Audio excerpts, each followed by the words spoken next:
Salut les sportifs et bienvenue dans cette nouvelle vidéo. Aujourd'hui on va parler d'un sujet qui me tient vraiment à cœur, on va parler de mon métier, celui de coach sportif. Alors si je devais donner une définition d'un coach sportif, pour moi un coach sportif c'est une personne qui est diplômée et qui va faire atteindre un objectif à quelqu'un avec le sport.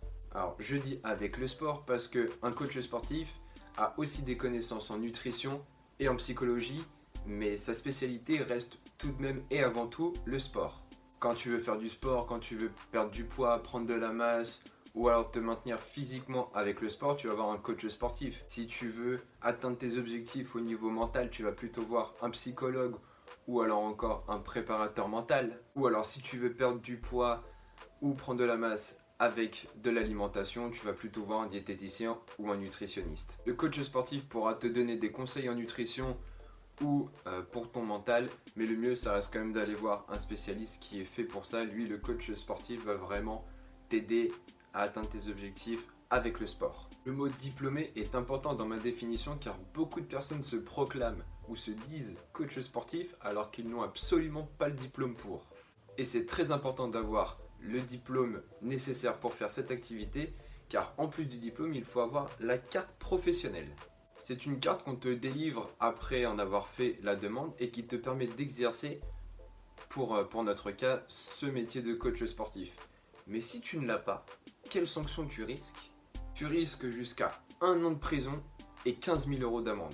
Alors on parle de diplôme pour faire cette activité, mais quels sont les diplômes pour faire coach sportif?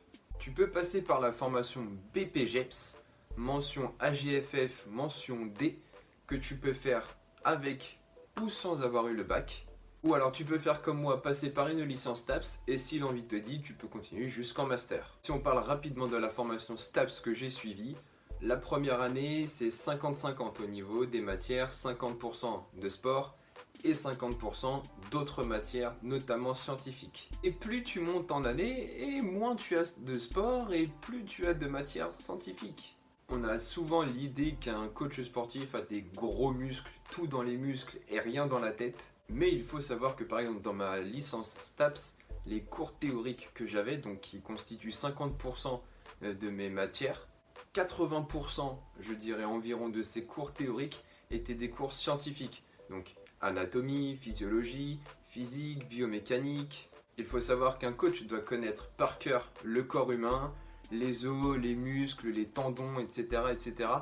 Et surtout savoir comment fonctionne et comment réagit le corps en situation de sport, par exemple. On me dit, Yanni, tu es coach, mais tu n'es pas très musclé. Et j'ai envie de te dire, et alors? Ce n'est pas parce que tu as un costard, cravate, lunettes que tu es forcément chef d'entreprise ou banquier ou forcément haut placé dans la société. Il ne faut pas avoir forcément de gros muscles pour être coach sportif, mais il faut être cependant crédible. Dans une entreprise, tu arrives bien habillé, bien coiffé, tu es présentable. Et bien quand tu exerces le métier de coach sportif, c'est un peu pareil. Tu n'arrives pas à la salle de sport ou chez tes clients avec un jogging troué et une bedaine. Ça se fait pas. Il faut être un minimum crédible. Alors je parlais de clients et de salles parce qu'il existe 2 grandes catégories de coachs sportifs. Il y a des coachs sportifs qui travaillent en salle de sport et les coachs sportifs dits indépendants. Quand tu es coach sportif en salle, tu vas aider les pratiquants, les guider, car en général ils ne savent pas comment utiliser les machines. Tu dois pouvoir leur proposer des programmes adaptés à eux. Tu es salarié d'une entreprise, donc forcément c'est plus sécurisant en termes de salaire. Quand tu es coach sportif indépendant, tu es auto-entrepreneur, donc tu dois aller chercher tes clients, tu dois aussi bien sûr savoir préparer des programmes adaptés pour eux, etc. Mais au niveau du salaire, c'est beaucoup moins sécurisant, car comme je l'ai dit, il faut aller chercher les clients et c'est pas évident. Ton salaire va donc dépendre du nombre de clients que tu as, mais aussi du tarif horaire que tu vas pratiquer. Et comme il y a beaucoup de coachs sportifs, la concurrence est dure. Il ne faut pas être trop dans ses prix, sinon tu n'es pas pris, mais il ne faut pas être trop bas non plus pour pas casser, entre guillemets, les autres coachs sportifs qui ne sont pas des concurrents, mais des personnes qui veulent aussi gagner leur vie. Alors c'est peut-être la partie de la vidéo que tu attends le plus, celui du salaire d'un coach sportif. Alors je vais casser le mythe, mais à part si tu es coach sportif de Rihanna ou de Beyoncé, tu vas pas taper dans les 20 000 € par mois. Un coach sportif en salle va toucher environ 1700 € brut par mois, ce qui fait 1300 € net par mois. Pour le coach indépendant, je le disais tout à l'heure, ça dépend du nombre de clients et du tarif horaire que l'on applique. Si on prend par exemple un tarif horaire moyen de 40 € l'heure à raison de 20 heures de cours par semaine, on arrive à 3200 € brut par mois, auquel il faut enlever 24% de charges puisque tu es auto-entrepreneur, et tu arrives à un salaire net de 2432 € environ, euros net par mois.